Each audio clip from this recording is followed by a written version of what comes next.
doing some maintenance to the X3. It's coming on spring and stuff needs to get done for maintenance. Apologize about the sound of the heater, that's going to shut off here in a minute. I got to do some scheduled maintenance / unscheduled maintenance in terms of, I've been hearing some pretty bad horror stories about people having stock axles in these machines. So this roughly has 2,000, well, I don't know if it's got that many on it, but anyway, around 2,000 kilometers on it. And the way that the rear differential is designed in this X3 is there's a dry cup for this final drive here, and then the axle splines go in there. So you've noticed my videos, I do a lot of unscheduled mud riding. The trails are pretty wet. You probably won't get this so much if you have one of these, you know, in the desert all the time. Oh, there's heater shut off. But anyway, what ends up happening is the axle splines rust against the final drive cup inside of here, inside of this transmission / rear differential final drive. So what I want to do is I want to take off the rim, the hub. I want to pull the axle out. Of course, we're going to have to disconnect our radius rods in the rear. I've also picked up a little wheel bearing greaser. Some people say they work, some people say they don't. For me, if there's a chance that I can squeeze grease in somewhere to try to squeeze water out of, I'm going to try to do that. So we're going to be doing that today. I'm going to start on here. Get my air compressor full of air. Lift up the back end of this, pop the tires off, and get started.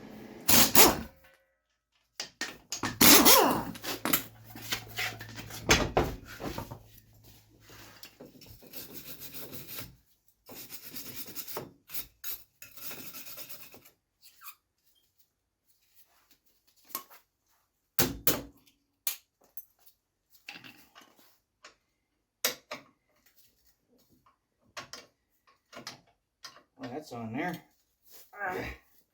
Feels like there's Loctite on there from factory, which would make sense on a sport side by side. Well, I did a cardinal sin and forgot to check to see if I have a impact socket that is the same size as what this castle nut is here for the axle. It's a 30 mil. I've got a silver socket made in Taiwan. I'm going to use my impact on it. Not supposed to do that. I haven't personally seen a socket explode, but you never know, so I'm just going to take some precautions.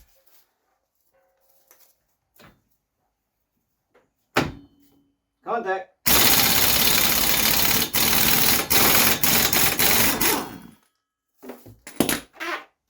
Well, I didn't die. There was Loctite on there, yellow Loctite. It's weird. I've never seen that before. Yeah. Also, people say you're supposed to. You're not supposed to, I guess. People suggest you remove these little mud scrapers to prevent stuff from getting on the inside of your wheel when your front tires kick stuff to the back. That's why a lot of people run those rock blocks, or those rock blockers. Yeah, I mean, judging by the inside of my wheel, it's a little marred up. So I might do that. I might take the scrapers right the heck off of there, so I don't end up puncturing the inside of the rim. Okay.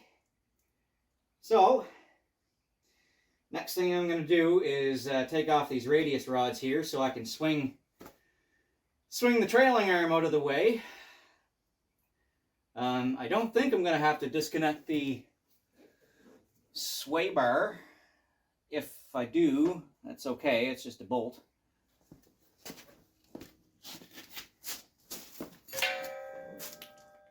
Okay, so everything's 18 mil.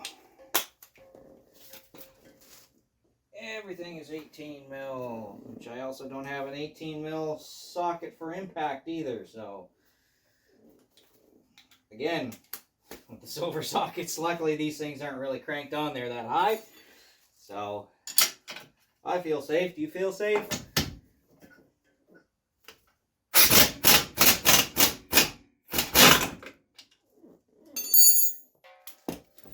Stay.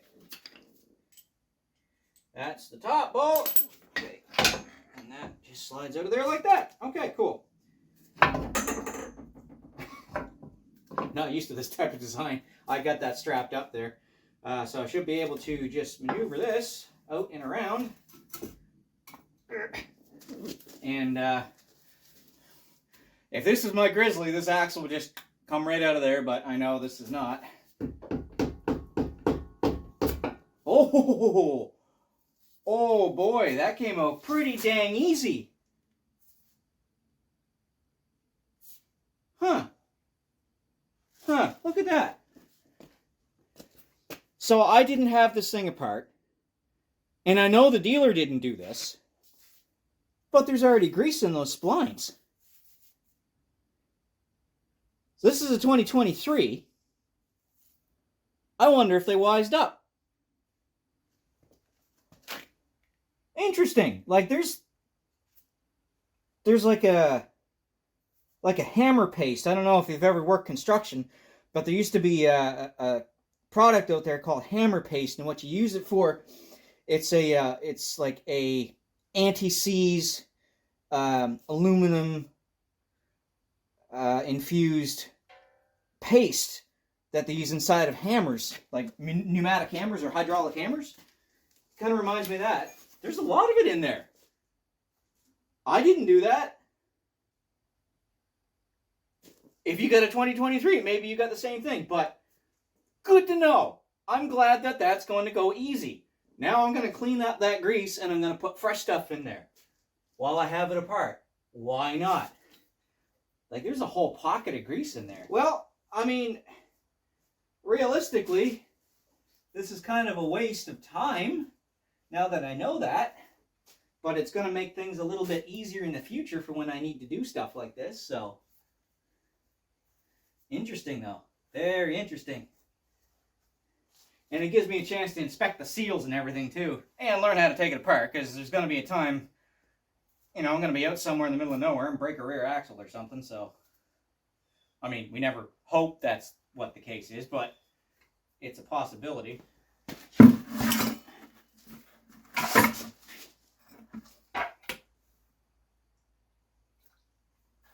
My God. My mother-in-law got me addicted to pour over coffees. I don't know, they just taste better for me. They're not so bitter.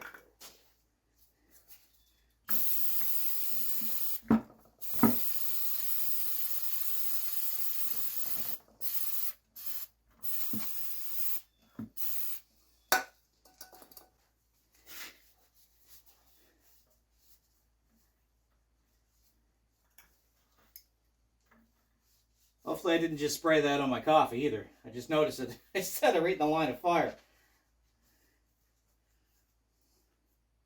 Man, that makes me happy I didn't have to fight with this.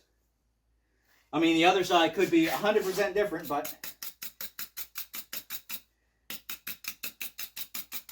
just never know. Got some Valvoline Crimson, which is the same as Lucas Red and Tacky. I always use this kind of stuff for bearing grease. It just holds, keeps the water and crap out. It's really thick. I don't know if you can see that in there. Yeah, there you go. It's got some good anti-aquatic properties. So I'm just going to put a little bit inside the splines, a little bit on those splines there, and clean up the other ends of the splines there before I shove that back in. Just as I start my other video clip, of course my heater's going to turn on again. Anyway, this is the wheel bearing greaser that I got, brand hammer new, straight from the most innovative sweatshops in China.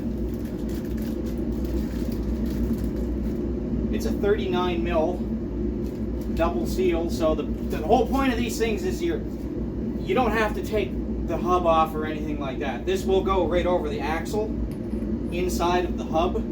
But what I'm going to do is I'm going to grease it in the hub like that so I can see exactly what it's doing. And you're pumping grease in between these two bearings. Now these bearings are somewhat sealed,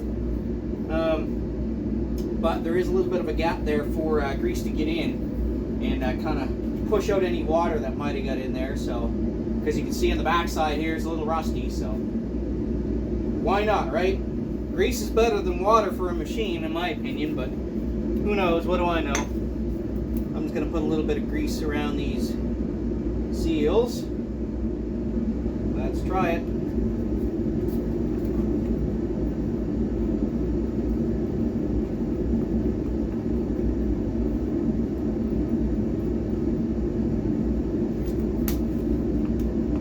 See how it's doing here.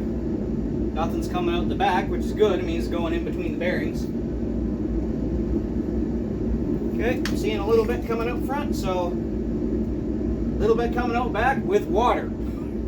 So that's the whole reason. I don't know if you can see the drips coming out of there, but maybe here.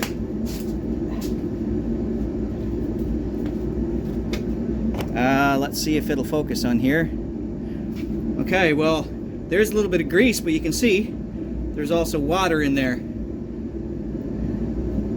See the water dripping out of it? That's the whole reason for me buying that thing, is to try to push some water out in between the bearings. That's what I want. Try to prolong the life of these bearings. Parts are expensive.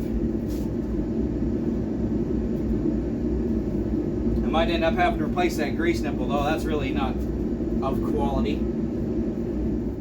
Bit of a backwards video clip here, but I'm greasing the fronts now, and that's what it looks like when it goes around the axle splines into the hub while still on the machine.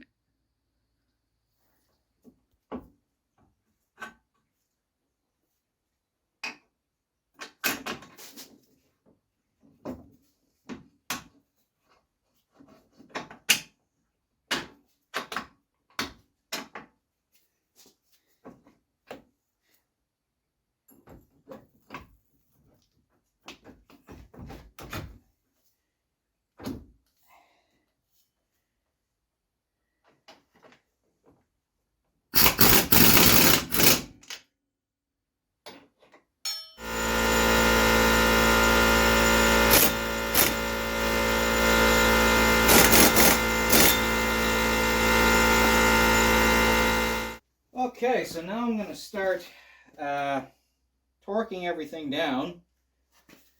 So these rear knuckle bolts are all at 88 foot-pounds. So I've got my torque wrench here set for that.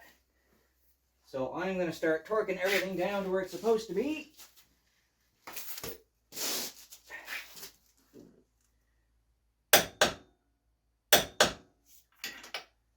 That's one.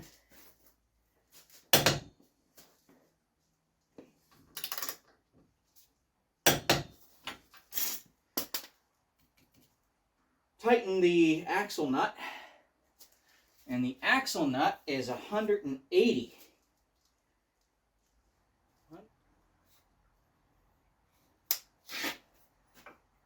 180. 180, as they say in the dart world. If I do that, yeah, maybe. Oh, God.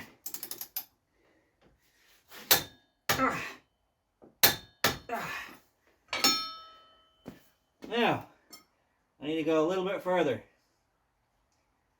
It's not quite clearing that. Not quite clearing that hole for the new pin. There. New pin.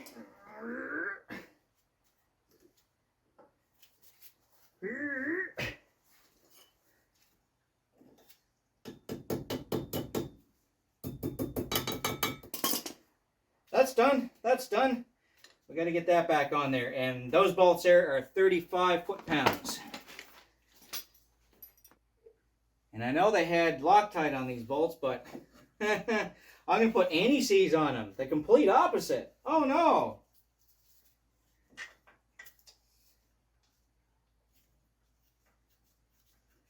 Again, folks, these are guidelines. I'm sure if you're racing these machines, then you'd probably want to use Loctite on a lot of stuff so you don't rattle it off and lose the race.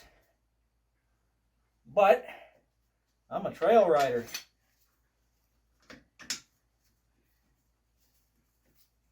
So I work on my own machines. So that means that when I have to take it apart, I don't want to have to struggle again.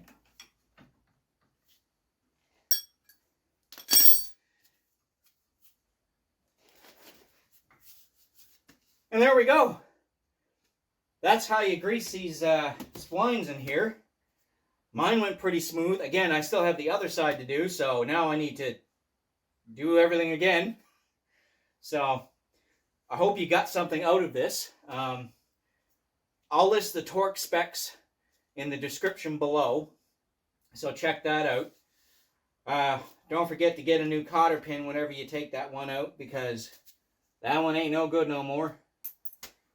And hopefully when you go to do this, yours is as smooth as mine was, because I was expecting a lot worse, to be honest with you. So okay, I got another about hour's worth of work to do again, and maybe look at doing the fronts too, because guess what, kind of the same in the front. So depending on how much time I have today, I have to clean up the chicken coop. So anyway, hope somebody got something out of this. If you got any tips or pointers, leave them down in the description below. See you guys at the trail. Rye guy out.